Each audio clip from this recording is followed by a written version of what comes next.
So today I have the good fortune of speaking with Mr. Matthew McConaughey, who's one of America's most recognizable actors, and I guess, according to his peers, also one of America's best actors, as he's won an Academy Award and multiple other awards.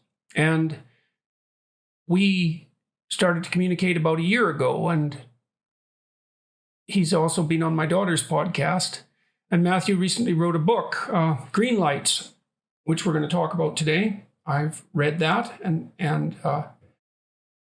I'm looking forward to discussing it. There's all sorts of things I want to talk to Matthew about, and so hopefully we'll have a stimulating conversation. That's my guess. So let's start with, well, we can start with whatever you want to start with, but let's start with the book, I think. Yes, sir. Tell me why you wrote it and when you wrote it and what you want people to know about it. Yeah, so I've been keeping journals since I was 14 years old. And so I guess starting 15 years ago, I would always carry this treasure chest full of the journals I'd been keeping, and they were filling up that treasure chest. And I would take it with me to any place that we went for an extended amount of time, put it over there to the right of my proverbial desk and go, have it there, because if you get the itch and you get some time, I dare you to go on that treasure chest and see what's in there. Well, I've threatened to open up that treasure chest and see what those journals held for the past 15 years. Didn't have the courage really to open it up. Didn't want to make the time to go in there because I was intimidated of looking back at 50 years or however many years of my life. I'm not one for really liking to look back over my shoulder. I'm somebody who likes to, I'm still someone who rather enjoys making the sandwich more than eating it. I like making my movies more than I even like watching them. I like doing things, moving on, and heading forward. So, well, you must have had some idea too when you were making those journals, at least in principle, that you owed an obligation to yourself at some point to look back over them. And I can see that would be intimidating because you're creating a task for yourself, a task of reconsideration and contemplation, I suppose. Well, my excuse was, when I die, Camilla will open them up, and if there's something worth sharing, she'll do it, which wasn't used in martyrdom, if there's something worth it. So I maybe it was coming across 50. Unconsciously, I didn't think about 50 as a number of a time to be retrospective, but I had some time on my hands, and I had read an article in the New York Times that a young man had written, and I liked the article. I go, oh, this guy gets me, in a way that it was the first article I read where he had weaved all different times of my career and life into a thread, instead of sort of like saying he was this then and now he's this, and this then and now he's this. So he'd strung them all together, and I liked his style of writing, and I asked him to come on and be a ghostwriter for a book. We met one time. It was a good meeting. We thought it was going to be a book, a little hardback book that you could put on the back of the toilet that every college kid could take to school and could open it up any page, maybe read a truthism or a bumper sticker or something, and have a little aspiration ahead about their day. Well, the New York Times pulled him off because evidently they weren't allowing any of the writers to work with celebrities. And just as he got pulled off, and I was in the room, my office with Camilla, my wife, I said, I think I need to find a new ghostwriter. And I stopped at the same time she stopped. And she said, you know what this means? And I went, yeah, I do know what it means, which is I need to go off and write it myself. So she said, I packed up all the journals. She said, don't come back until you got something. And I headed off with 15 gallons of water. I don't know how many pounds of red meat and my favorite libation. And I went away to the desert. The first 12 days were sort of no electricity, me with my journals, no cell reception, nothing like that. I wanted to be forced with nothing but my past, and find some entertainment in that at least. And I feared being embarrassed. I feared feeling ashamed. And I feared seeing a arrogant little SOB that I was in the past. And I crossed all those things in looking back at my last 50 years. But what I noticed was that a lot of things I thought I'd be embarrassed about, I giggled at. A lot of things I thought I'd be ashamed about, I had already forgiven myself for, or now forgave myself for. And a lot of the times where I was an arrogant little SOB, what I realized is that if I wasn't the arrogant little SOB at that time, I may not have had the confidence to put myself in a situation to get absolutely humiliated and humbled. So I sat down with the journals. I remember going into thinking it was going to be more academic, thinking that that's what it was. That's what it was. After day 5, I realized, no, there's actually more folk poetry in here and stories to tell than any academia. So I backed off and said, let's just see what the journals reveal themselves to be. And I ended up with 8 stacks of all the journals. I said, what are some themes? I had a big stack of stories, big stack of people, big stack of places, big stack of prescribes, big stack of poems, prayers, and bumper stickers. So I had these 8 stacks. I said, okay, now let's sift through those and see if we find a central theme. And that's where Greenlights came from. I found that I had engineered Greenlights in my life through responsibilities taken yesterday, which bore me freedom today. I found that I'd gotten just I have no reason why good fortune landed in my lap.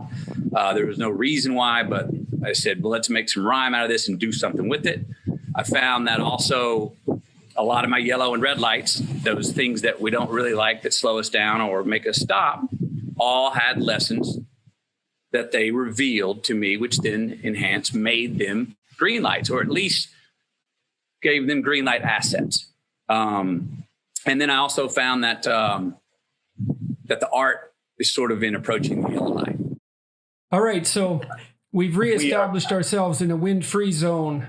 So look, one of the things, you struck me as an intensely likable character as a consequence of what you revealed in your book. I mean, I kept thinking it would be a pleasure to spend time around this man, and I certainly saw no sign of arrogance in it.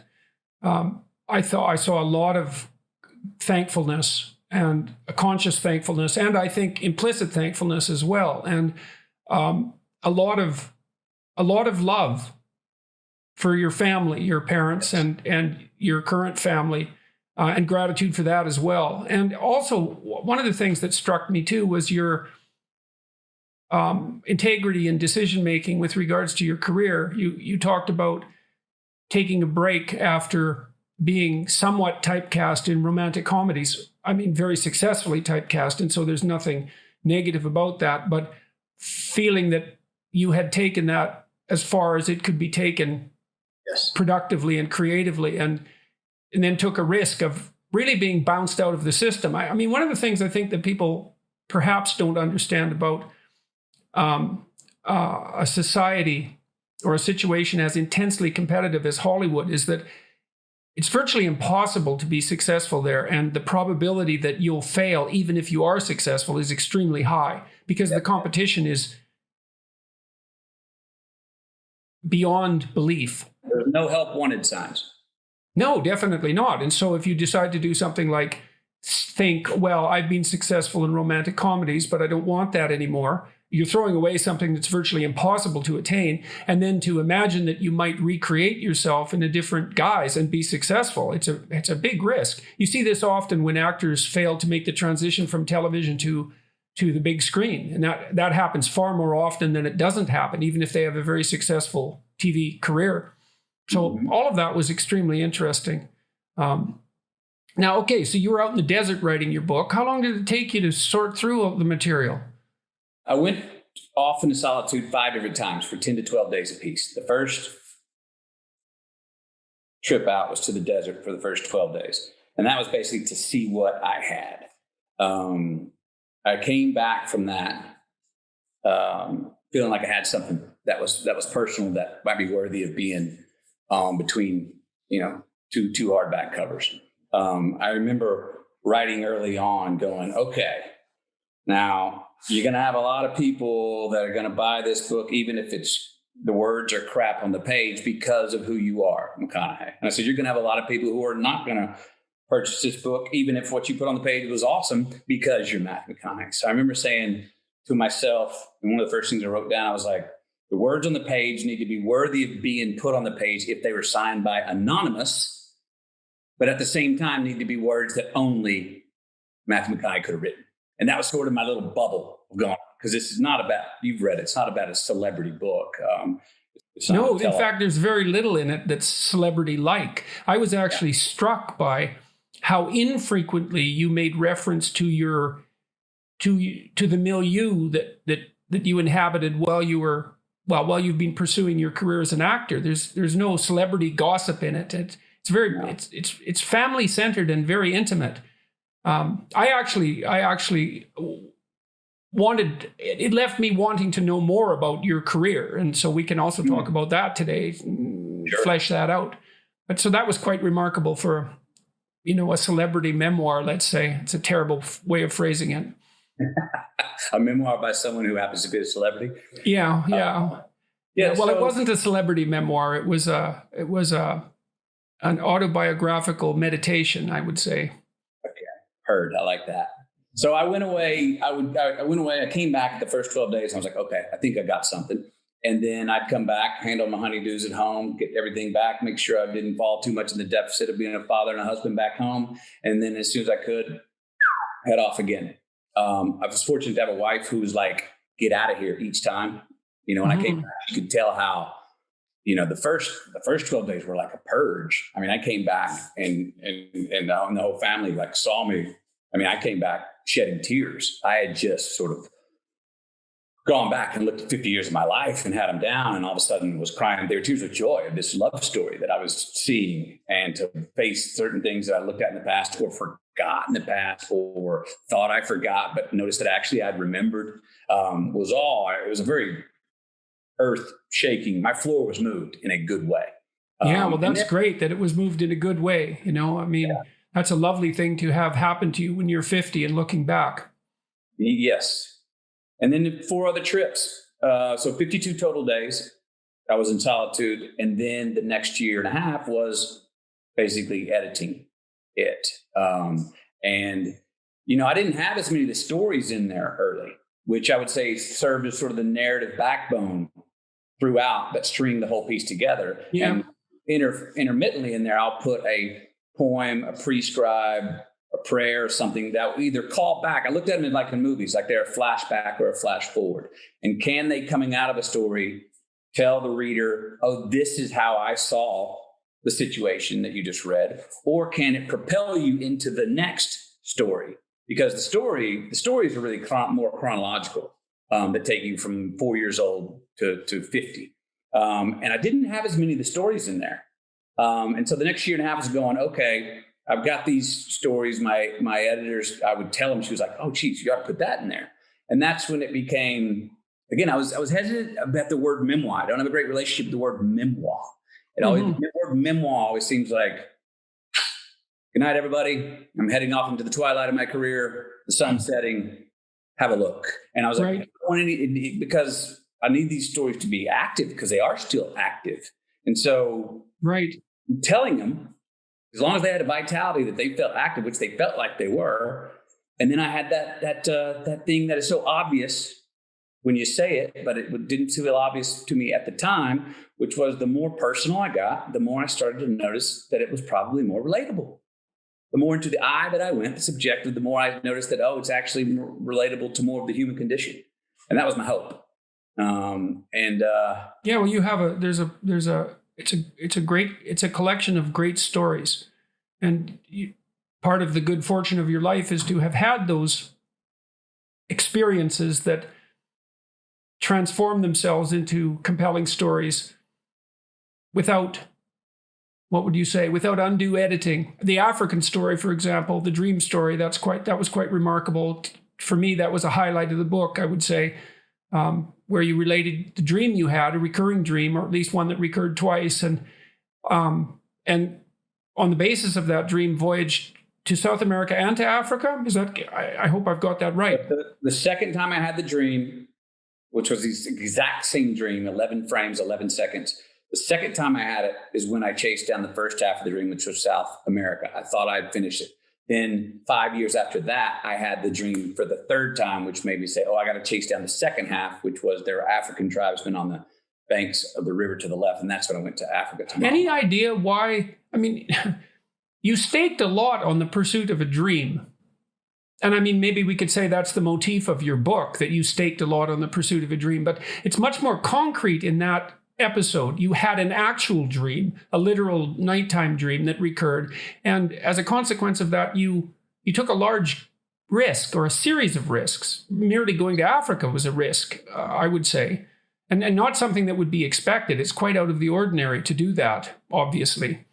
Well, I've had dreams that are similar to each other, but it's the only dream I've ever had that one was so specifically, I mean, it was exact. When I say 11 frames, I mean like film frames, picture 1, 2, 3, for 11 seconds, the exact same frames, exact same editing sequence in my mind, 11 seconds, that ended in such a, I don't know if ironic's the right it was the elements of a nightmare, but it was the opposite of a nightmare. It was a wet dream.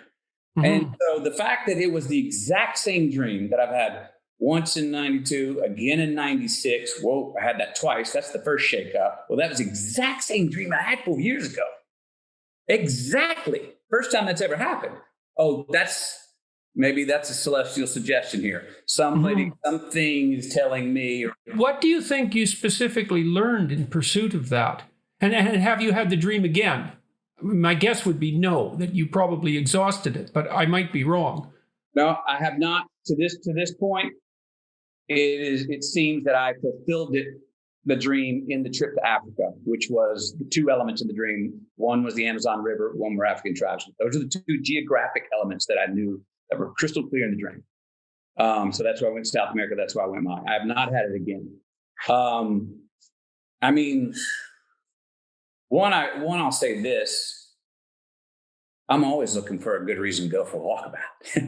I found a really good reason, a concrete reason there. And why were they wet dreams? There was nothing overtly sexual about them. There was, so they were, spiritual in that way is how I took them. Now in Mali, I can say, and I've been back to Mali. I went back to Mali, as I write about in the book, 5 years later after I fulfilled the dream. Not because I had the dream again, just because Mali, I've never felt more at home in a place than Mali. Now you're in certain places, you're like, I've been here before. The gravity here is right. I've been here before. Whether it's another life, I don't know. But Mali was where I felt, this is home. This was the original home. I've been here. And so that's what went back. So that's my favorite place to go. And I've been back and did the exact same trip I did when I chased down the second half of the dream. And you shed your identity to a great degree when you went to Africa. Yeah. And so that may enable you to exist in a way that would be much unlike the manner in which you have to exist where people know where you are or who you are. What do you think that did for you? Like the dream, you took this dream quest, let's say, and you paid a price for it. The risk would be the price. Mm-hmm. What was the consequence of allowing yourself to do that? That it was on me, that it was my doing. I could own it at a time of becoming famous. You go through, at least I did, and still do at times, go through, wait a minute, what's mine? What am I getting based off of my worth as the man I am, as the person I am? Forget my fame. And it becomes challenging. I want to know, what is it's real? What is it not? How many of those I love yous are meant, or how many of them were just following because I just had a big box office hit?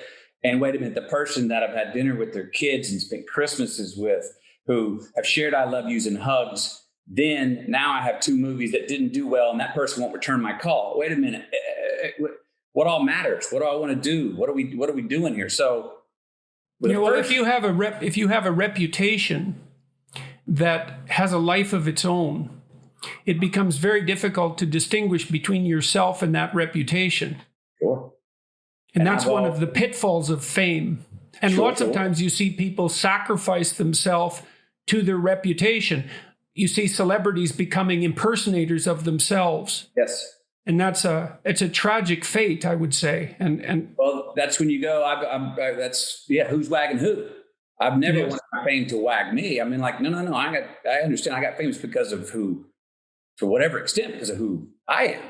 And what did I do? I could see in the book that you were snapping yourself out of your fame, even while you were doing things like the motorhome adventures, because you were living a life that certainly wasn't what I expected to read, that you would voluntarily abandon what so many people value as like the pinnacle of cultural achievement, say at the popular level, and shed all that and set out like any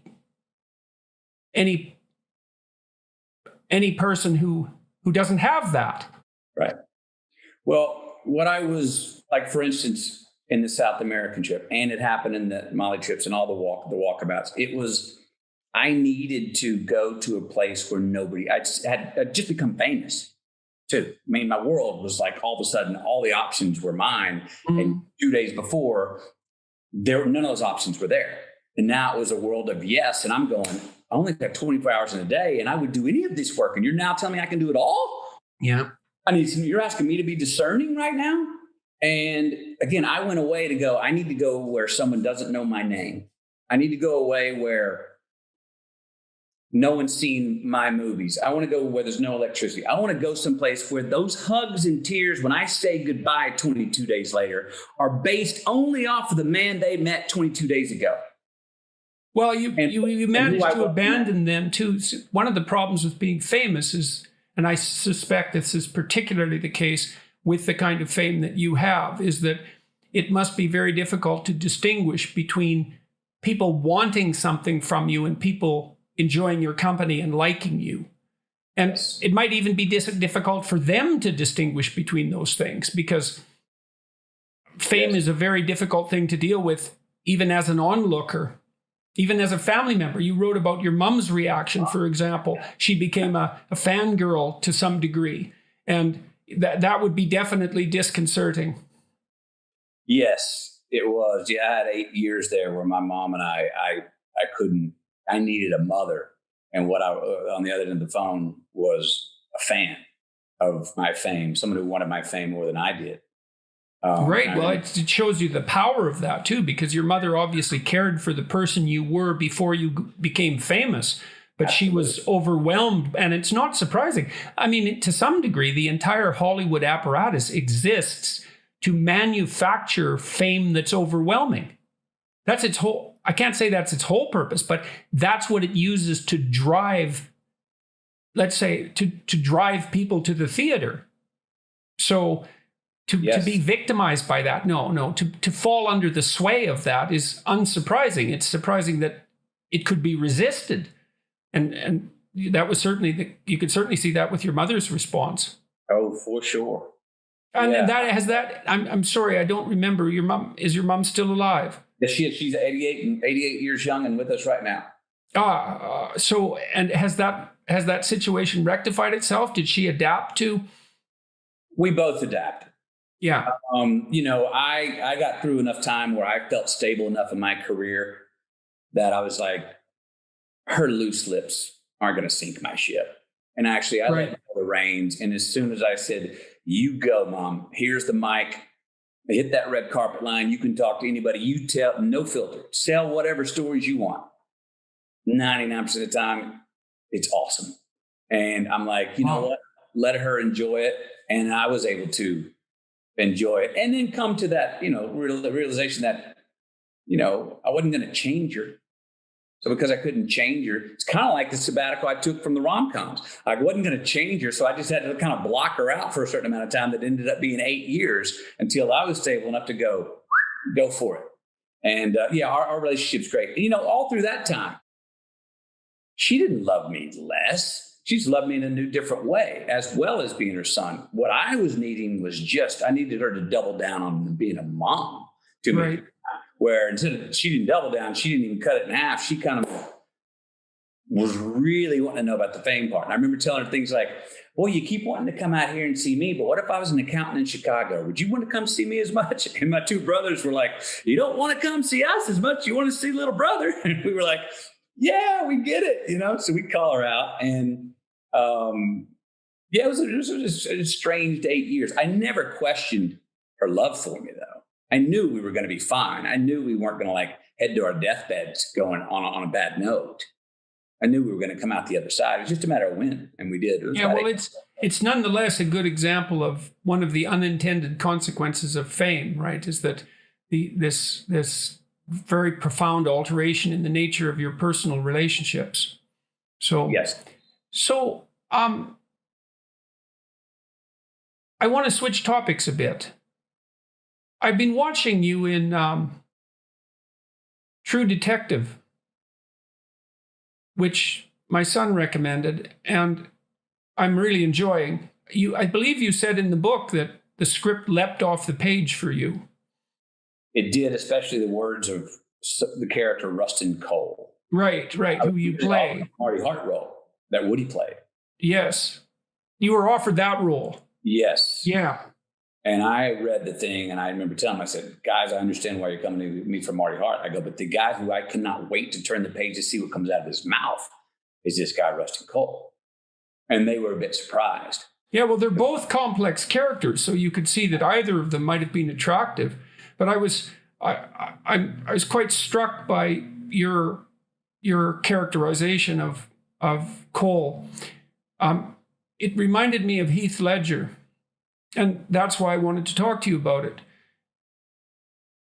You play a dark character very well, if you don't mind me saying so. I mean, thank you. It's believable. I've known some dark people, and your portrayal is believable, very believable. And so that makes me wonder what price you pay for that. It's kind of a cliche, you play a dark role and it invades you, but it isn't obvious to me how you can play a dark role without it invading you. And then, or at least you have to allow something dark in yourself to come out and respond to that. And you're very different on the screen playing Rustin Cole than you are in a romantic comedy role, clearly. Mm-hmm. And it's somewhat surprising to see that transition, which I guess is why other people might be surprised by that too, which is why you actually had a bit of a hiatus when you stopped taking rom-com roles.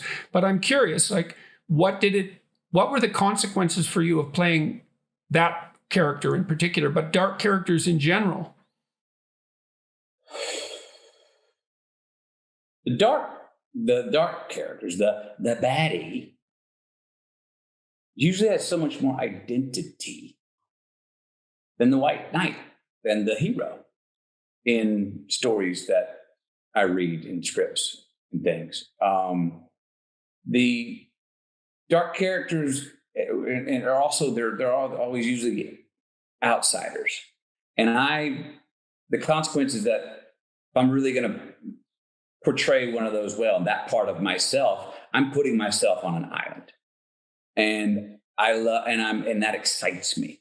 I want to feel like the underdog. I want to feel like I don't have to pander to manners or graces. I'm living by different rules, and not even to prove a point, but just say in a Rustin Cole's position, someone who just, I didn't make big acting choices with Rustin Cole. I just did what I could to understand the text so well that I could just say it and not have to solicit it. Or again, Rustin Cole was a guy who preferred his own company to anyone else's, and that solitude. That was a vacation for me. Also, as a person who is a believer, to have to be inhabit a character who is not a believer at all, and here's why.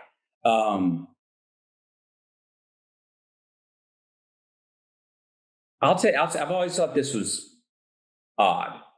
At the time that I chose and wanted to go inhabit Rustin Cole was the time that my faith was strongest.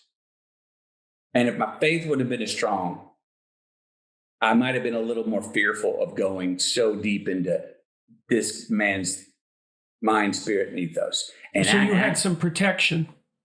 But I trust. He's very nihilistic, the character Cole. He reminds me, there's a philosopher in South Africa who's an anti-natalist. Unfortunately, his name escapes me for a moment. I had a debate with him a couple of years ago, but his basic premise is that conscious suffering is so morally untenable as a phenomenon that all life should cease. That if we were making the proper moral choices, we'd stop reproducing. But not only that, that we'd also do what we could well, we can leave it at that, that we'd stop reproducing, because if you sum up a life, it's bitter, and the bitterness overwhelms the sweet. And so it's cruelty to perpetuate. Yes, I think that is beautiful and in many ways true. And I think it's also hilarious. What strikes you as comical about that? You laughed about it, and because that's where, of course, we're on the way to dying. You talk about it all the time. It's tough. It's cruel. It's hard. We're out here. This thing is okay. I'm in. So if that's inevitable. That's the strange thing, and I felt too. I mean, I can certainly understand the argument. But I hear it, and it adds up. But if that's inevitable, which I think we can all say that's inevitable. It's like we're on the way to dying. It's over. We'll never know if this is the end or not. So or if there's anything after it, and it's hardships and overcome. Okay, since that's inevitable, and we got to do this thing anyway, if we're choosing to stay in life another day, so what's a better way to go about it? Saying it's all for nothing, or realizing right there when you go, it's all for nothing? No, that's why it's all for everything. Yeah, well, they're in the same it also place. Seems to me that if your objection to life is its suffering, adopting an attitude that will make that suffering worse is probably not a reasonable solution. And that's where that grounds out for me. There's no construction in there. What I mean, there's nothing affirmative or life-giving about that. It's not making the best of the situation if the situation's doomsday. So, I'm not for Hallmark cards and delusional optimism, but I mean, in this way, I would say optimism is survival.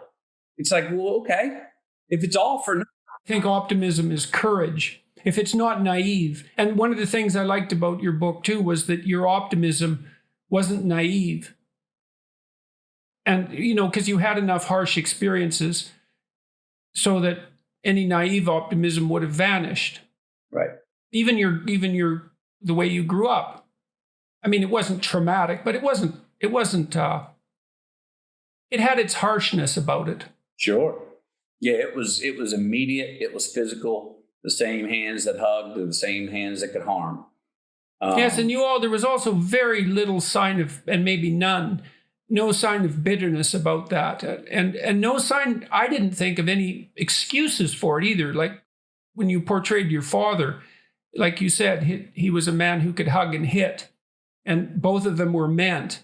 And they weren't casual. I never got the impression from your book that your father's actions were casual. His physical altercations with you and your brothers. It's a different ethos. It's not an ethos that's well understood today, I would say, or one that's ever appreciated. And I suppose that's because of its harshness. But I didn't detect any sign of bitterness from you emanating towards that. No, and I have none. While I choose to maybe give consequences to my children in different ways than my father and mother did, there was absolutely no casualness to why and when he did punish us. None. I talk about in there, the values that were instilled even by the antonyms of the words that we got in trouble for saying. To get my first butt whooping for saying I can't. Oh, geez. Okay. The thought of can't brings pain. Oh, don't think can't. Okay. You can have trouble. There's a difference. And to say the second butt whooping for saying I hate you to my brother. I didn't know what the hell I hate you meant. I heard it from older kids at school, and I thought it might be cool to throw it out there. I hate you. Well, that was at my own birthday party. My mom stopped the whole party and said, "What'd you say? You don't ever tell your brother or anyone you hate them." Bent me over right there, embarrassed the heck out of me. Again, the next one for lying. So what do I learn out of those? Don't say I can't, don't hate, don't lie. Boy, when I did those, I felt pain. So what are the antonyms of those? Love instead of hate. Understand you're having trouble, but don't believe you can't. And tell the truth, don't lie. Those are three great values. He was preparing me for, you're going to need this in life. It was also the time when I called him to tell him I want to go to film school instead of law school. And he tells me, Yeah, don't. that was a striking story. And you know what happened? I've realized now, many years later, I think what happened in that moment is he heard, and that conversation lasted 25 seconds. Pop, what do you got, little buddy? Don't want to go to law school, want to go to film school. You sure that's what you want to do? Yes, sir. Beep, beep, beep, beep, beep. Well, don't half-ass it. Mm-hmm. Boom, sent me into flight. But what he heard in that conversation was his son, who we were brought up in a very structured family, disciplined. You work your way up a ladder, you follow the rules. He heard his son calling him to tell him, he could tell I wasn't calling for permission. Mm-hmm. He could tell I wasn't calling kind of, well, I was thinking maybe. No, he heard my voice. I want to go to film school instead of law school. And he said, you also weren't calling because of failure, because you'd worked at law school. Right. But he heard that I was not bluffing. I was not really calling to ask his permission. And in that moment, I think he heard what all parents want to hear. Yes, my child's going their own way. They broke out the mold. Yeah, well, what you'd hope every parent would want to hear. I hope so, but you know what I mean? Yeah. You can't come. I had plenty of times before that I asked him for things where I was bluffing, and he could tell. Where, Dad, will you please get me the skateboard elbow pads and knee pads? I really want to be a skateboarder. Are you sure, son? Yes, sir. Shit, I did skateboarding for 3 weeks, and then they gathered dust and got cobwebs. Damn it, that was a fad. I talked my dad into doing something, and I didn't follow through on it. But he heard this time a resolve and a clarity in me, and I think on the other end of the line, he was going, that's my boy. That's what I'm Yeah, well, for him to give you the green light that rapidly, the situation must have been set up properly. And for the green light that he gave you to be accepted by you as exactly that, as encouragement. Yes. The situation must have been set up properly. Okay, so you talked about playing Cole in True Detective and that you were protected from his dark excesses, let's say, by your faith. Why did that provide you with, in what way did that provide you with protection? It's a striking thing to say, especially given his attitude is Mephistophelian. There's a character in Goethe's Faust, Mephistopheles, who's Satan himself, and his essential credo is that everything that lives should perish because of the sin of its existence, essentially. And so that's Cole in a nutshell, right? Yeah, and it's a logically tenable argument, but it's one that needs to be rejected holistically. I shouldn't use that word. I hate that word, but you don't reject that argument rationally because it's a rationally tenable argument. You have to reject it with your whole being instead and say, well, despite this, I'm going to live and I'm going to try to live in an appropriate manner. Yes. But you said your faith protected you from Cole. Well, it was one of the things that allowed me to fully go into Cole and fully believe Cole and get down and live it and look at the world through that lens. Right. I had already had a few year run of my life where I was quite agnostic. My agnosticism was not about trying to prove the disbelief of God's existence. My agnosticism was about me going, you sure have been letting yourself off the hook, McConaughey, Mr. Fatalist. Oh, I'll forgive you again because you're being a repeat offender and I'm kind of tired of it. Put your damn hands on the wheel, man. Talking to myself. You're driving here and quit going to this, I can pray and be forgiven, but you're repeat offending. Cut it out. I had gone through a few years earlier in my life of agnosticism where I was not so much trying to prove a non-existence of God as I was trying to have more self-reliance and self-determination on myself because I'd been letting myself off the hook. And how was that related to the agnosticism, do you think? Because you put those together in the way that you're relating this story. Well, I needed to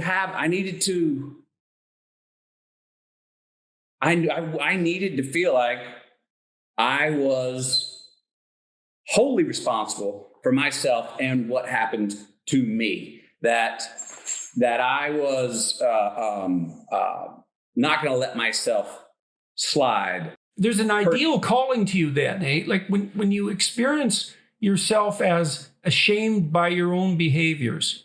What that means is that there's an ideal inside you that's trying to manifest itself, right? Because you wouldn't be ashamed if you weren't comparing yourself to something better. And the question then becomes, well, what is that better thing that you're comparing yourself to? And it's an ideal. And then the question becomes, well, what is the ideal? And that's the sort of fleshing out what that ideal is that's the function of religious thinking. And so that's why I was interested in your comment about agnosticism. In Revelation, in the book of Revelation, Christ comes back as a judge. Even though he's a figure of mercy, let's say, he comes back as a judge. And the reason for that, this is from Carl Jung, the reason for that is that any ideal is a judge. And so if you posit the highest ideal, then you put yourself in a position where you're judged. And that's when your conscience tortures you. And so you can discover your ideal that way by having a dialogue with your conscience and say, well, I'm not living up to who I should be. Well, who should that be? Like, where does that figure come from? Well, that's a great mystery, that it's the higher form of being that you're capable of manifesting that's calling to you. And let me say this, it was a version of when my mortal father died. I write about this, about being less impressed and more involved. I sobered up. It was time to become a man. It was time to quit relying on the fact that I knew he had my back. He was above government, above law. If I really got in a pickle, he had my back. And now he's physically gone. So this was, I'm going to discard my spiritual father and say, no, we're racing to the red light, buddy.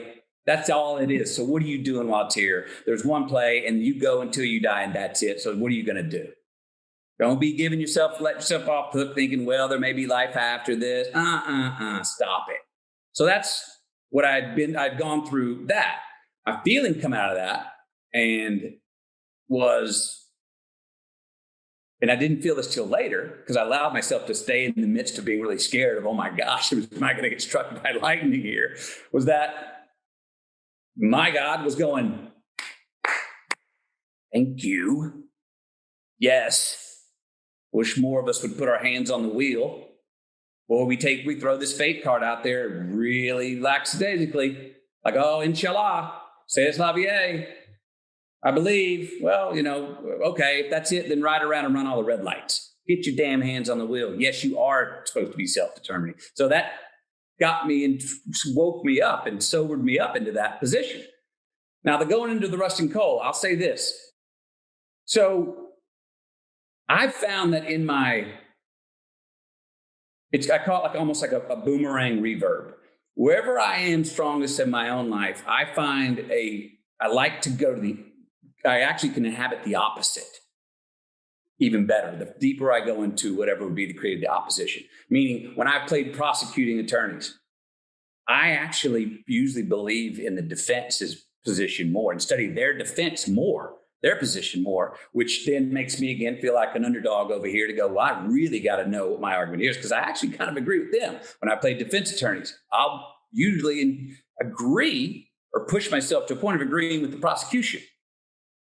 Well, at a time where my faith was the most fulfilled, Rustin Cole was like, here's another what I call a boomerang reverb. Here's another time to go way over to the opposite side because I'm so coming out here with so much steam and where I am and what I really believe and how I'm feeling in life. And you got newborn children and all the things that were opposition that I have in my life, opposition to who Rustin Cole was.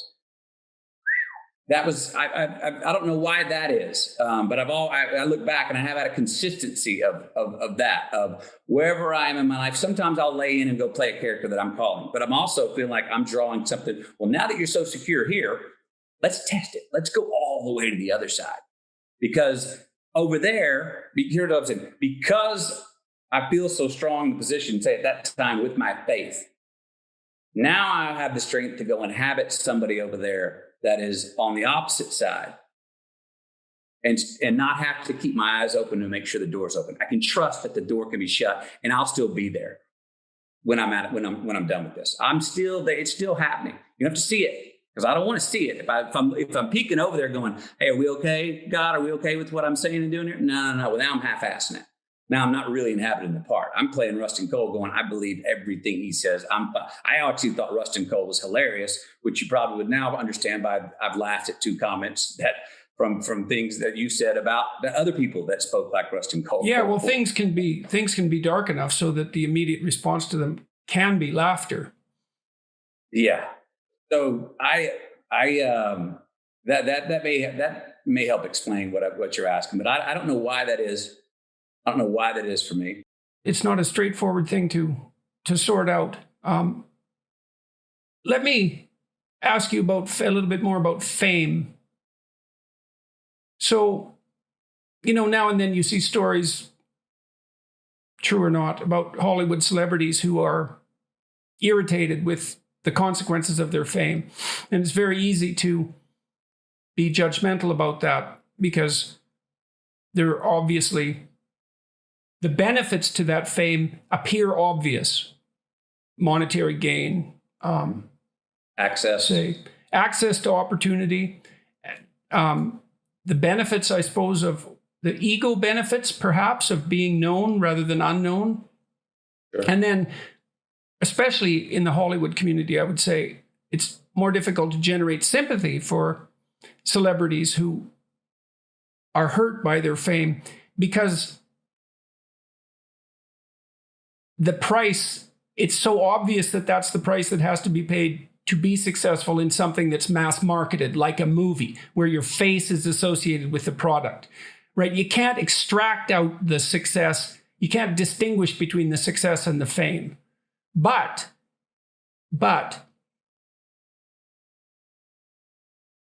I don't think it's possible to understand what fame does to your life until it's happened to you.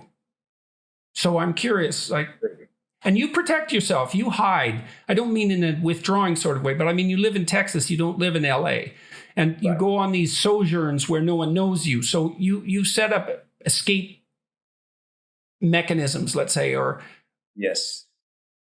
So tell me about fame and about the impact that it's had on you. So initially, fame happened to me extremely quickly. It happened over one weekend when the film A Time to Kill came out. The Friday afternoon before Time to Kill opened that Friday night, I'm walking down a promenade in Santa Monica to go get my tuna fish sandwich that I always like to get. 400 people on the promenade, 396 mind their own business. 4 of them looking, staring at me. A couple girls thought I was cute. Somebody liked my shoes. 100 scripts out there that I want to do. I'll do any of those. 99 no's, 1 yes. Now, within 48 hours, Time to Kill opened up that weekend. Very, very good. Good reviews, et cetera, et cetera. That following Monday, 48 hours later, I go down the same promenade, everything inverted. Now 396 out of those 400 people were staring at me, and 4 weren't. And no's, check and fly, what have you. Now, those 100 scripts that were 99 no's and 1 yes inverted. 99 yes, please do this. And 1 no. Whoa, the roof has been taken off. Oh my God, you're so good. I love you. Oh my God, I'm so sorry about Miss Hud. Number one, who are you? How'd you know I had a dog? How'd you know her name was Miss Hud? And how'd you know she had cancer? Whoa, you just skipped 4 things. Nobody's a stranger anymore. Everyone seems to have an inherent biography of me. I'm feeling trespassed on. Is this okay? Does that I love you mean something? Boy, they say that a lot out here. I've only said that to 4 people in my life. You shouldn't throw that word around here a lot. Maybe that's how it's supposed to be. Yeah, Jesus. Yeah. So trying to take that in, I learned a great lesson after year 7 of fame. And it's probably year 7 for a reason. How old were you when that happened? 96, so I'm 1888, 8 years later, 26 years old. 26. So you're still pretty young, but you weren't 17. So you had some maturity. You had some maturity at that point, thank God. Yeah, I know more of what I'm not than maybe more than what I do or what I am. But I'm aware enough of who I don't want to be. And I'm aware enough that I need some discernation in this now optionless yeses that are coming at me in my world. I'm aware that that I need to, again, be less impressed and more involved and go, hey, now that I have the chance, now that I've got the wheel and I can go wherever I want, where am I going to go? Which was the first unbalancing, sort of very scary proposition, which is why I took off the first couple of times to the monastery and then to Christ in the desert. Hear my damn self think, try and decipher and disseminate what matters from who am I in this? What do I actually want to do? What do I not want to do? What do I want to make stands on? Look, I remember for a while there, I had my life was so many like things on top. The frequency of events were on top of me, from just walking down the street to interviews to talking to somebody. My life was being recorded. The world was now a mirror. And I remember feeling almost numb. I couldn't put a demarcation between the life, the fame I'd just gotten, and myself. So I remember telling myself, well, since you're kind of numb, I took the old Abraham Lincoln thing. I was like, just be a gentleman and don't lie. All right, just stick to these two things. And I gave some boring ass interviews, but I was a gentleman and I didn't lie. But I just said, like, don't even try and get colorful. Don't even try and have an opinion on anything. Just right now, ride through this and be a gentleman and don't lie. And I gave the same interview 50 times in a row over quite a few months. Yeah, well, there is something to be said when you're exposed to that degree to adopting a strategy of don't do anything stupid for a while. Yes. It was, surviving on the way to what could possibly become thriving, but it was holding my head above water and going, just keep knocking them down. You'll take some time off. You'll get some time off to let your memory catch up with you later. So to begin with, it was a shock, and you developed some strategies for dealing with it. What about over the longer run? Now you've been well known for, it's got to be 25 years, eh? So 32 or 33 years old. I wake up and it clicks for me one time that, you got to get the joke in Hollywood. And the joke is, it ain't personal. It's business. Right. And that's not a particular joke to Hollywood. Maybe it's a particular joke in life a lot, in business. But that made me go, okay. Don't take it so personally when that person I talked about earlier won't even call you back, because your last couple of movies have failed and you spent, you were on the list to be their children's godfather 5 years ago. Don't take that personally, or don't take it personally when that person now, because you did get hit, is calling you and wants to go out and hang out again. Don't even bring up that, hey, you wouldn't even answer back. Don't even tell them you understand the score about how they wouldn't call you then, but now they do now. Well, that's a good technique to avoid resentment. Yes. And resentment is so toxic. It's so toxic. Well, that's what getting the joke of not understanding that wasn't personal. Yeah. I've done that with people who are looking for work, because it's difficult to find a new job. And you're going to get turned down a lot in all likelihood. You're going to send your resumes out to 50 places and get one positive reply. If you're, you can expect that. It might not be that bad, but it could be. It's not personal. Most of those jobs don't even exist. It has something to do with you, but not that much. There's a huge situational factor there, and you have to take that into account.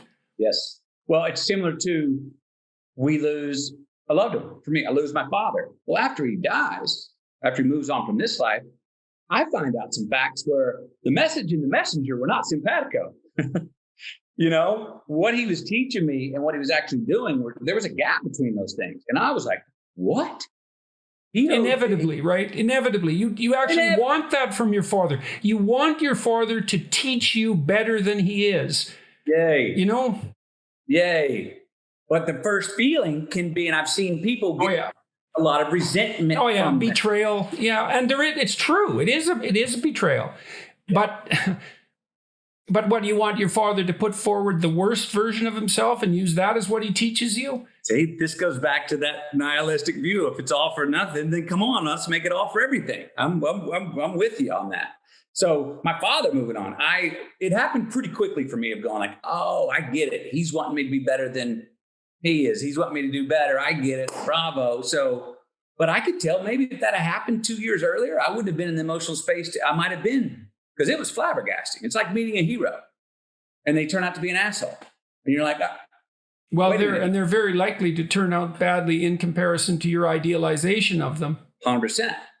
But at the same time, you go talk to your favorite musician who you followed, who formed your version of patriotism and fairness in the world, and you go meet them, they turn out to be an asshole, and you go like, they don't even believe in what they wrote. You're like, what? But if flawed people were incapable of creativity, we wouldn't have any creativity. Right. And so I think what you have to do when you're dealing with creative people is realize that, or people who are creative and accomplished even, is realize that the fact that they've managed that despite all their flaws is the thing that's truly remarkable, because they have as many flaws as the next person. Yep. So yes. Thank God this is why, when I see someone like Louis C.K., for example, pilloried terribly, I think, well, yeah, he did some things that were unseemly, certainly even by his own standards, obviously. So what do we make of that? Well, there's plenty of people who do unseemly things, but very few of them are as masterful a comedian as Louis C.K. So do we want to lose him because he's flawed? Right. It seems inappropriate, because we'd lose everybody that way. And then we just have loss. That's not helpful. Yes. I mean, I think you're leaning into, a lot of what we call cancel culture today. Yeah. Can that, in the name of rehabilitation, do we have to have a world in which we are able to grow and evolve, if that's what we're trying to do? Now, I'm not for repeat offenders or tyrants, but if someone screws up and they sincerely want retribution, I think it's fair to give those people. Well, it better be, because otherwise we're all doomed. Right? Well, absolutely. There's not a person among us who hasn't made repeated errors, and if contrition and repentance aren't sufficient, then we're all damned. Right. No doubt about that. Yep.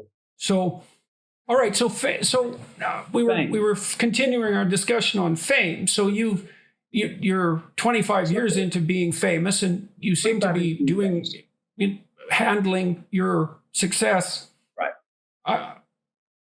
in a manner that allows you to be pleased about the way your life has unfolded. And so thank God for that. And here you are. You're still here after all these years. And so you've handled your fame well. How come? How could you manage that? Okay, how can I manage that? Well, big thing for me, and it works for me in my life like this, just getting a click of a word or an understanding will completely change my perspective when I go, that's it. That's true.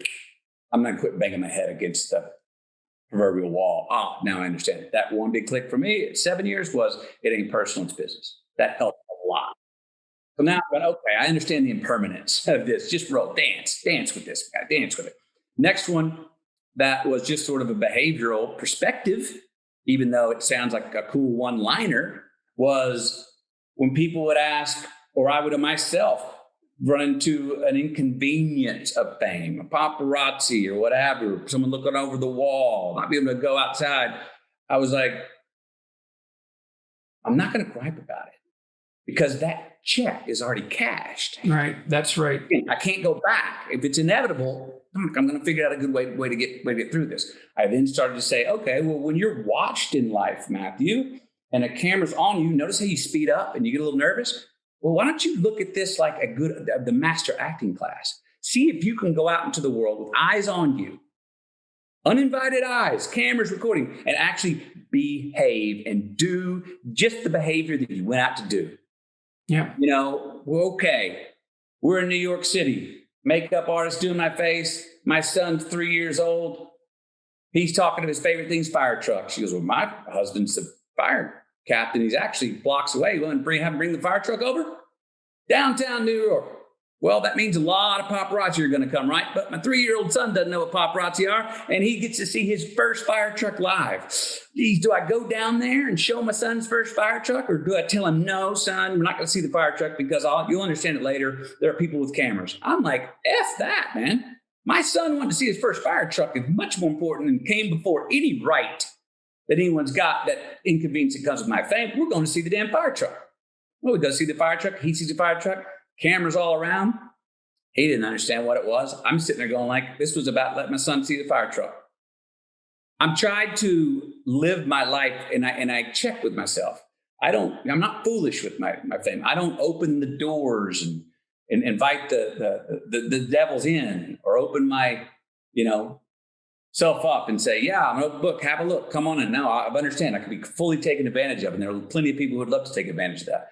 But I often tell myself, again, who's wagging who? What are your rights, McConaughey, as a human, as a citizen, as the man you are? Don't let those be taken away from you because of something you got along the way, which was fame and inconveniences that come with that. So while I don't advertise, my wife and I say this, we do not advertise ourselves. But if we want to go for a walk in the park or go see that proverbial fire truck and show our child that, we're going to go, let's do it. And we're doing it. And if you want to record us, I call them the Discovery Channel. Record it. You know what? Good use of film, good use of recording. So there is advantages to having eyes on you too, because it does force you to behave. You can leave your keys in your car in a lot of places, because if anyone's going to come rob your car, they're going to document the one trying to rob it. It's a bit of a security blanket on that too. So you see where I've spun a few things here in perspective, not denying the inconvenience, but saying, hey, if this check is cash, here's how I'm going to try and get constructive and do it. And so fame now, it gets me in certain doors. I've had to watch this.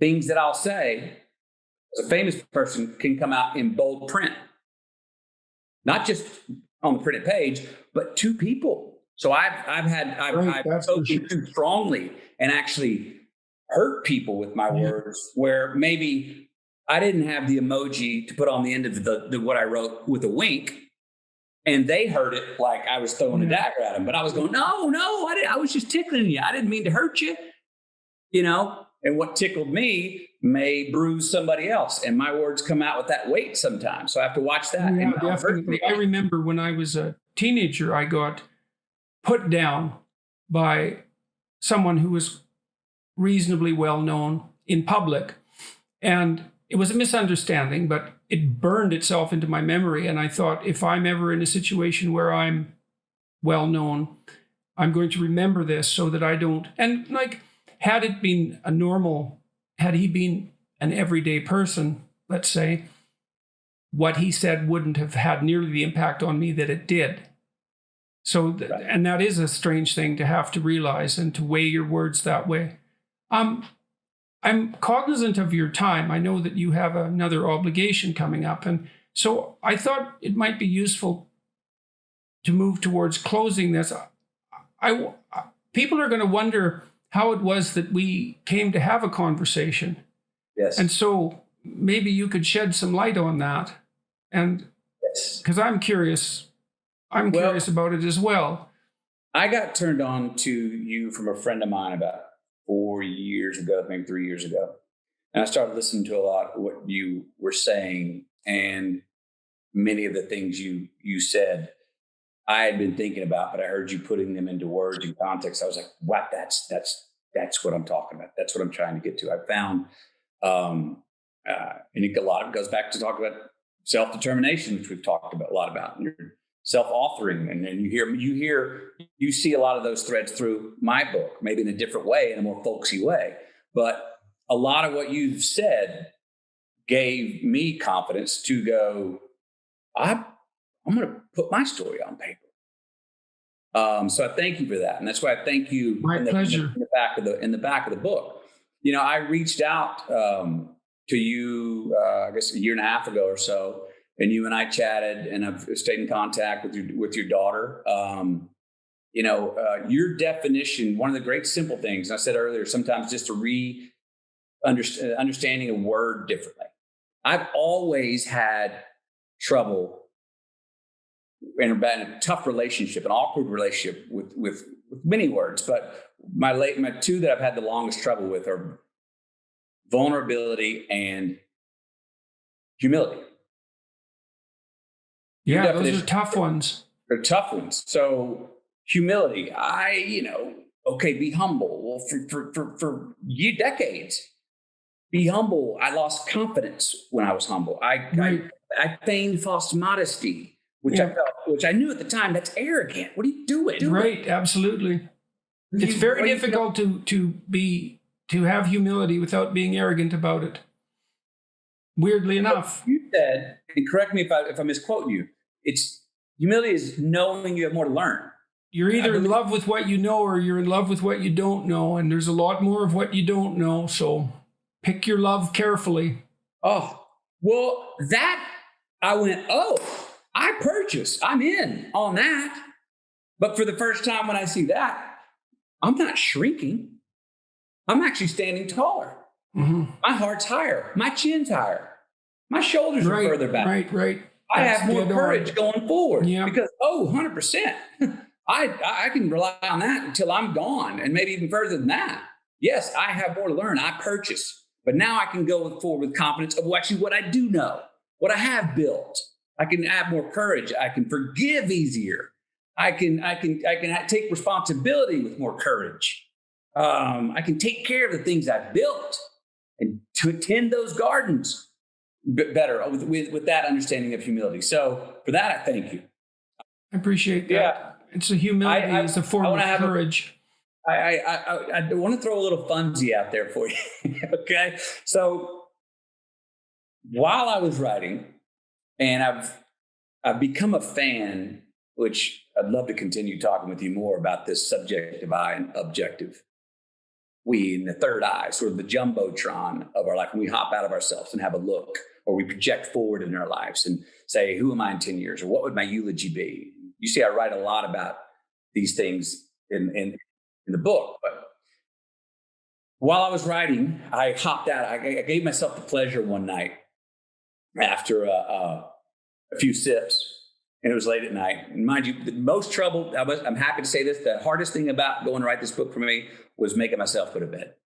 I was putting 17-hour days in, and I was just like, you got to get some sleep. But anyway, one of these nights where I was in the fever pitch on fire writing, I wrote down I hopped outside of myself and said, I'm going to write reviews from people that I think this is what they would say about this book after reading it. And this is one of them. That's a great way to become aware of your audience or of the audience you want to have. Well, and you have to speak to an audience when you're writing, obviously. Well, it's a very subjective experience, but I think there is another, as you said, the good thing about talking to oneself in the third person is it's a different view of awareness. Mm-hmm. It's an objective awareness back at am I actually doing what I intended to do? Is what I intended actually being recorded? Is being recorded actually what's being received? There could be a lot of gaps in between those things, and I'm trying to close those gaps, right? So I hopped outside of myself and wrote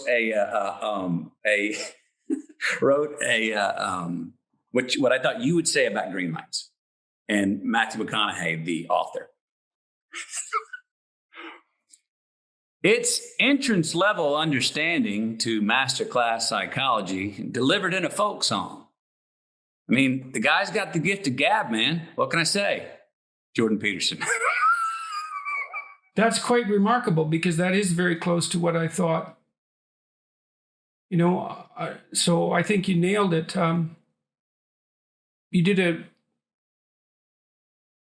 It's very difficult to put forward a message without being propagandistic, and the best way to do that is to tell stories. And your book is full of stories, and the stories seem to me to add up to a life well lived, and that's a good model. And so it's a model, but it's also not put forth as a model, so it doesn't suffer from the flaws that might come along with that putting forth. And I guess that's because you stayed contemplative. I mean, one of the things I've tried to do in my lectures is to remember that I'm lecturing to me as well. I'm part of the audience. If I'm talking about how we might behave. I mean, I don't think that I'm outside of the problems that I'm discussing. Those two are not a contradiction. If more of us can understand that, we're talking to ourselves as well. Yes. Well, it takes the sting out of things, and it keeps you on the ground. So, well, I think that's quite funny that you wrote that review, and it's also quite funny that it is in line with what I thought when I read the book. I should show the book again, since this is a good time to do that. And that's the cover of with my picture on it, but underneath that is the really cool thing that sort of is the symbol. That's the metaphor that I'm playing with, which is all the red and yellow lights that we have in our life, the hardships, the crises, in the rear view mirror of life, at least via lessons learned, will reveal green light assets that we needed. It's not denying the crisis, of even the death of a loved one, but it is saying, oh, there were lessons even in that. And I would offer, I wondered, Jordan, if some of these lessons we know we're going to learn them when we're in the crisis. Some we don't know till next month. Some we're probably not going to know till our deathbed. And I would argue that some will never be realized until maybe our great grandkids realize them 3 generations from now. And there's a green light in this year we're in right now. Big green lights in this big red light year of COVID and social unrest and political distrust and people having to redefine who they are and what politics is and what's fairness and what's equality and all this in the extremes everyone. There's big green lights that will be revealed out of this year. Don't know when, but more than optimistic, I think realistic that that's going to be true. Well, that's an excellent place to end. I would say thank you very much. It's been a pleasure talking to you, and I deeply appreciated the acknowledgement, and I'm very pleased that my work has contributed to what you've produced. I also get a kick out of the fact that our books are chasing each other on the top 10 list on Amazon. So I think that's it's a privilege, and it's an impossible privilege. And so I'm very pleased to see that.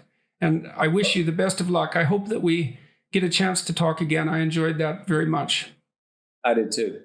Good. And hopefully the audience will respond in the same way. I think so. So thanks for taking the time, eh? My pleasure, Jordan. I very much appreciate it. I look forward to the next time. Good to see you, sir. Good to see you too. Ciao.